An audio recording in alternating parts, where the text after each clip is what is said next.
जय हिंद। जैसे कि आपको मालूम पड़ ही गया होगा कि हमारे यहाँ के जो एजुकेशन मिनिस्टर है उन्होंने रिजाइन दे दिया है। आगे हम लोग देखेंगे कि किन लोगों का ऐसा कहना था कि ये जो प्रोटेस्ट चल रहा था दिल्ली जंतर मंतर के यहाँ पे, इन लोगों का, ये लोग में जो स्टूडेंट थे, ये स्टूडेंट नहीं, ये हमें कुछ और लग रहे थे, ये हमें एंटी नेशनल लग रहे थे, ये हमें गुंडे लग रहे थे, इन्हें टेररिस्ट तक बोल दिया गया था। कौन थे वो लोग और कैसे उनकी मानसिकता थी उसके बारे में समझेंगे। और हमारे यहाँ पे जो एजुकेशन मिनिस्टर ने जो रिजाइन दिया है, तो वो पत्र लेटर, क्या वो रेजिग्नेशन है या फिर अपने काम को बताने का और एक एहसान जताने का तरीका है, वो हम देखेंगे। और कौन नया एजुकेशन मिनिस्टर आया है उसके बारे में आपसे बताएंगे। आगे हम लोग बढ़ेंगे तो पहले हम लोग देखेंगे सबसे पहले कि इस देश की जनता का सबसे बड़ा योगदान है इसके अंदर, और इसके अंदर सबसे ज्यादा योगदान है उन यूथ का जिन्होंने कैसी भी परिस्थिति बनी, कोई भी परिस्थिति के अंदर उन्होंने अपनी जो लगन है और जो उनकी जो उत्साह है उसे उन्हें जाने नहीं दिया। जो सोच थी उनकी, उन्होंने उसके ऊपर अटल किया और उन्होंने साबित कर दिया कि ये वो भारत नहीं है जो किसी के सामने दबेगा। यहाँ पे वो यूथ है जो एजुकेटेड है और वो इन सब चीजों से आउटकम होना जानता है। और ये पूरे देश के अंदर अभी खुशी का माहौल है कि इन्होंने जो मेहनत की थी वो एक रंग लेके आई। ठीक है, आगे हम लोग देखेंगे कि धर्मेंद्र प्रधान का रेजिग्नेशन इन्हीं वजह से हो पाया है, क्योंकि जिस तरीके से, और हाँ, अगर ये 24 तारीख को, सॉरी 25 जुलाई को अगर ये रेजिग्नेशन नहीं होता तो शायद ये जो प्रोटेस्ट था ये वर्ल्ड वाइड, मतलब पूरी इंडिया के अंदर हो सकता था। वर्ल्ड वाइड में तो इसको छापने लग जाता, क्योंकि पूरी इंडिया में होने लग जाता ये, और ये पूरी इंडिया में तो ऑलरेडी हो ही रहा था। आपको तो पता है, बिहार, यूपी और दिल्ली में और हर जगह पे ऐसे मेजोरिटी लोगों ने यहाँ पे जाके और प्रोटेस्ट किया था जिस तरीके से, और वहां पे ये बहुत बड़ा पैनिक क्रिएट किया था। एंड प्रधानमंत्री को रात में लाइव आना पड़ा था और सामने पूरे देश को संबोधित करना पड़ा होगा कि हाँ, किस तरीके से वो काम कर रहे हैं और क्या क्या कठिनाइयां आ रही हैं। तो ये प्रेशर ही था, जो यूथ का प्रेशर था, जो जनता, जो प्रधानमंत्री के ऊपर भारी पड़ा था। अब यहाँ पे इस चीजों से क्या हो गया कि ये जो धर्मेंद्र प्रधान है, इन्होंने अपना रेजिग्नेशन दे दिया है। ठीक है, और इन्होंने अपना रेजिग्नेशन देने के बाद इन्होंने ये जारी किया, इन्होंने अपना ये रेजिग्नेशन लेटर जो था वो पत्र जारी किया। ये पत्र को देख के ये पूरी तरीके से ये लग रहा है कि इन्होंने इसमें सारे अपने काम ही जताए हैं कि मैंने क्या किया, मैंने ये किया, मैंने वो किया, फिर भी मेरे को देश के लिए ऐसा है। इन्होंने कहीं पे भी इसमें दुख नहीं व्यक्त किया, कहीं भी इन्होंने अपने मतलब ये शर्मिंदा व्यक्त नहीं किया, कहीं पे इन्होंने अपनी गलती नहीं मानी, इन्होंने अपने काम गिनाए। और ये तो ऐसा लग रहा था कि ये उपकार कर रहे हैं कि हाँ, अब मैं इससे छोड़ के जा रहा हूँ, आप लोग ऐसा कर लीजिएगा। मतलब ये सारी चीजें ऐसा बता रहे हैं कि ठीक है, मैंने सब कुछ अच्छा किया, मैं देश के लिए ये पद छोड़ रहा हूं। ठीक है, कुछ लोग जो इस देश को और इस मुद्दे को गलत दिशा में न लेके जाए, कुछ लोग को ऐसा माफिया लोग हैं, उन लोगों को उन्होंने टारगेट किया और बोले इसलिए मैं अपना इस्तीफा दे रहा हूं। तो ये चीज एकदम बेसलेस है। ठीक है, एक इनका त्याग पत्र था और एक 1956 के अंदर लाल बहादुर शास्त्री जी का त्याग पत्र था।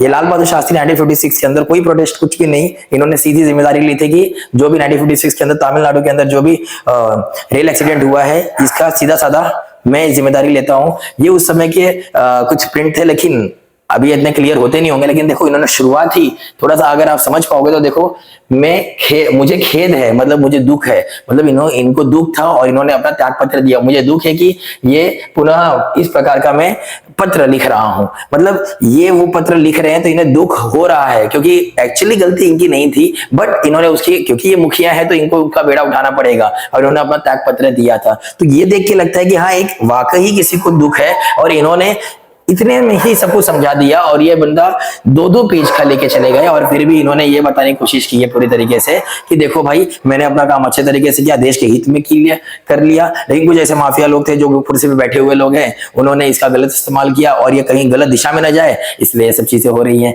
तो मतलब चीजें नहीं समझ में आ रही थी, रिलेट नहीं कर पाए थे। लेकिन चलो, आफ्टर ऑल तुमने इस्तीफा देके ही इस देश का थोड़ा सा उद्धार कर दिया। ठीक है, कुछ लोग तो इसके ऊपर अभी चुप है, क्योंकि मैं कल परसों जब मैंने कुछ वीडियोस देखे तो मुझे मालूम पड़ा कि इंडिया के कुछ ऐसे एजुकेटर्स भी हैं और कुछ ऐसे यूट्यूबर्स भी हैं जो एजुकेटर्स हैं, वो यूट्यूबर भी हैं और वो रोज करंट अफेयर बताते हैं। राजस्थान के अलवर के रहने वाले कुछ सर लोग हैं, ठीक है, मतलब इतने बुद्धिजीवी लोग कि वो लोग हमारे इंडिया के जो यूथ हैं जो वहां प्रोटेस्ट कर रहे हैं, उनको बता रहे हैं कि ये देखने में हमें स्टूडेंट नहीं लगते। अरे भाई, ये तो गजब बात हो गई। मतलब एक बात बताओ मेरे को, एक समय पे तुम कहते हो कि ये स्टूडेंट नहीं, ये कुछ और लग रहे हैं हमें।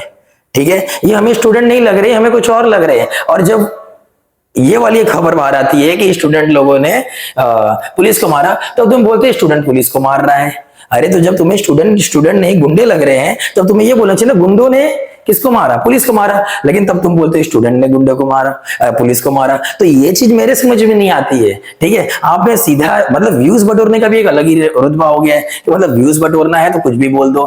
ठीक है, अभी वो जिस हिसाब से वो लोग वीडियोस बता रहे थे, ऐसा लग रहा था कि वो लोग इस चीज को किसी अलग ही दिशा में लेके जाने वाले। फॉरेन से फंडिंग आ रही है, जोमेटो और स्विगी खाना बांट रहे हैं और वो फॉरेन से आ रहा है। अरे भाई खाना ही बांटे ना।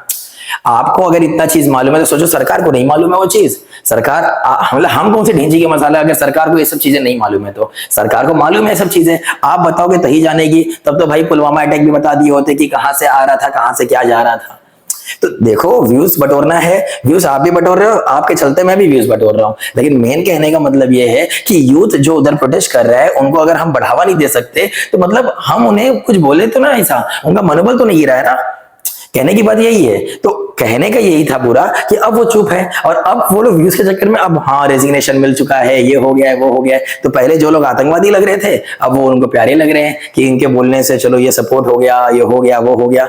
तो वो चीजें नहीं समझ में आती है। पहले जब तुम कहोगे कि ये स्टूडेंट नहीं गुंडे लग रहे हैं तो बाद में बोलोगे स्टूडेंट ने पुलिस को मारा, तो ये तो नहीं समझ में आया। तब बोलो ना गुंडों ने पुलिस को मारा। अरे सीधी सी बात है, जब हम क्लास में पढ़ाते हैं तो सारे बच्चे पढ़ते, तो गारंटी आप दे सकते हो क्या सारे पढ़ने वाले बच्चे होते? अरे कुछ इसमें बहुत ज्यादा शरारत करने वाले बच्चे होते तो आप उनको बोल दोगे ये स्टूडेंट नहीं है।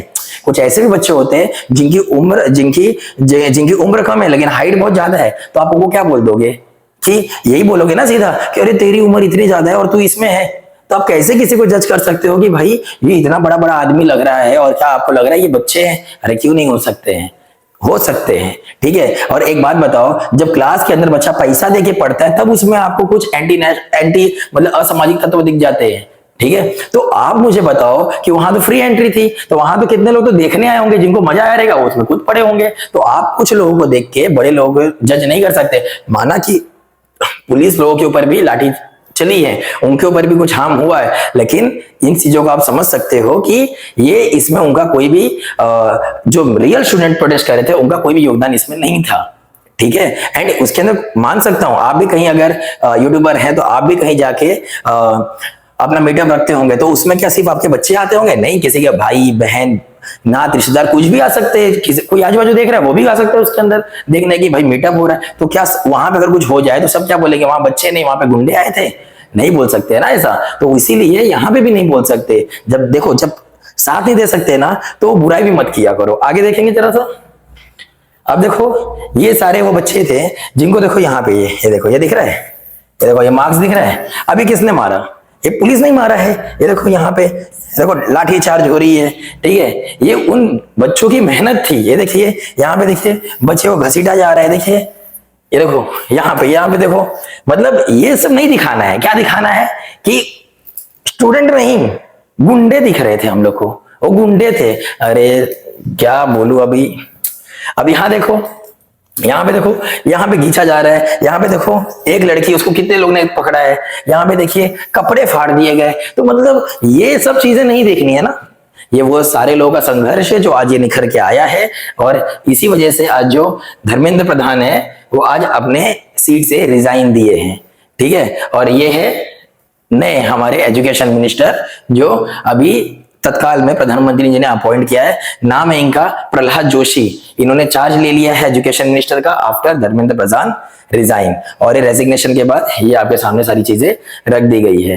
ठीक है, अभी एजुकेशन मिनिस्टर है, अब देखते हैं कि क्या होता है। तो अब याद रखिएगा आपके जो अभी करंट प्रधानमंत्री जी ने करंट एजुकेशन मिनिस्टर बनाया है भारत का, उनका नाम है प्रहलाद जोशी।